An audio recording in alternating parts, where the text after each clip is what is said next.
Right, so let's talk about a visitor's day and what can be achieved at a visitor's day and how to do a visitor's day. Now, I originally recorded a video where I went through a process. I've since found a much better option. And if you go to BNI University and go and look on there, you will see, if you search for Visitor's Day, you'll see there's a fantastic video by the BNI USA team. It's everything you need. So there's a video, they go through the process with you, and they give you a facilitator manual, and they also give you the PowerPoint slides and the presentations. And within the presentations, there are some tutorials. It is an absolutely fantastic version. And the way they present it is very possibly a great way of having a visitor's day. So what is it? It's basically, it's a 9-week process. However, the first 4 weeks have to do with preparing for it. Week 5 is the visitor's day, and the 4 weeks after that is the follow-up. So the actual work put into up front is in fact only, well, basically 4.5 weeks. So how does it work? Well, in the first week as growth coordinators or growth pilots, you would present to the chapter the concept of the visitor's day. One, you're going to look at goal setting. What's the goal we actually want to achieve for our chapter? What do we want to do? Where do we want to get to? The second thing you'll do in that meeting is you'll set the date so that people will know upfront when this visitor's day is going to happen. And the third thing you're going to do is why? Why do we actually want to grow the chapter? So that's what's going to happen in week 1. Week 2 is simply going to be, we focus on who we need to invite to the chapter. So week 1, set the goal of how many we want. Week 2, we look and see who we want to invite, and not just who, but where to find these people. So that's week 2. Week 3, we're going to bring the first half of the names, and here's the accountability bit, which will make or break your visitor's day. We start with accountability. We ask people to actually tell us who the professions are that they're going to invite, and the first half of their names that they're going to need to inviting, or they are going to be inviting to the chapter. We're going to go around and we're going to ask every single person in the chapter. So there is accountability. And then in that week 3, the members start sending out emails. Now, in the video, if you watch the video talks a lot about direct mail. Now, we know in South Africa that is not an option because the visitor's day would be long past by years before you actually got the mail. So we will use email, and they talk about email, and they talk about the process of email.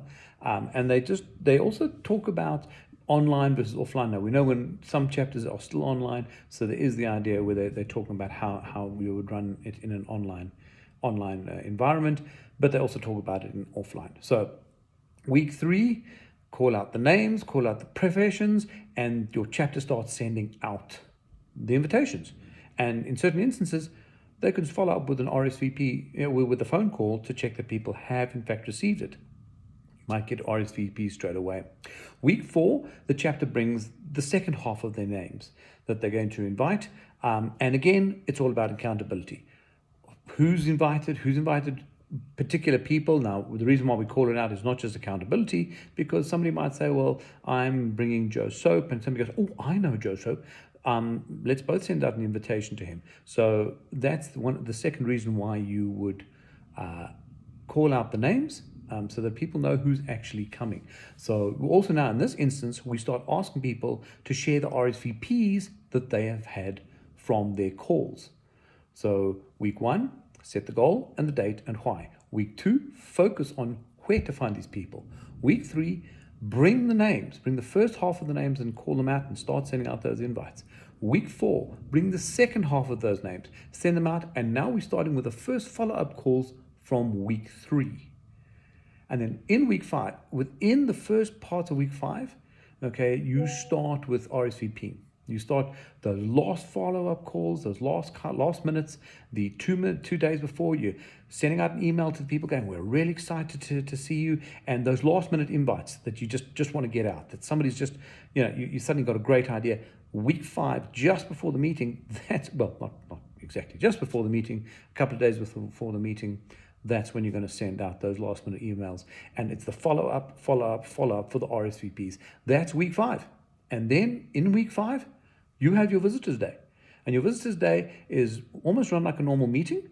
Okay, the whole purpose is that you're driving as visitor hosts, as growth coordinators, you are driving the process. You're getting people excited. Within this program that they send you, or that you can download from the BNI Connect University, within there is emails that you will send out to your members. It's pretty much all done for you. So it's all there, all the information is there. You can send out these emails, and it's all about getting your chapter on fire and getting them to understand why that they want to have this Visitors Day to grow the chapter. Now, the important thing about a Visitors Day is that the members must want to own the professions that they want in the chapter. So your trades guy, your plumber, he must take responsibility for wanting to invite the people that are going to feed him referrals. So that's where the purpose of the Visitors Day is, to get as many people in that room as is possible. And then on the meeting day, you're basically showing your chapter what it's like to have all these people in the room.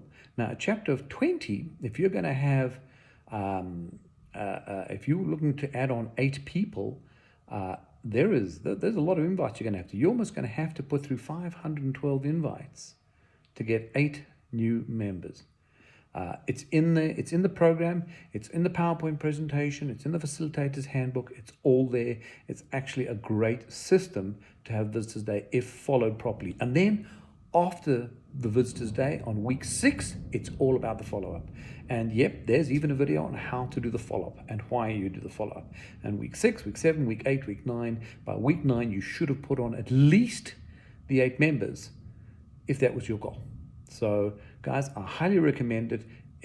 Just search it in the BNI Connect University. Search for the Visitors Day, and it's an absolute. If you don't know what it is or you can't find it, let me know and I will send it to you. So it's a great way of doing things and can potentially have huge benefits for your chapter.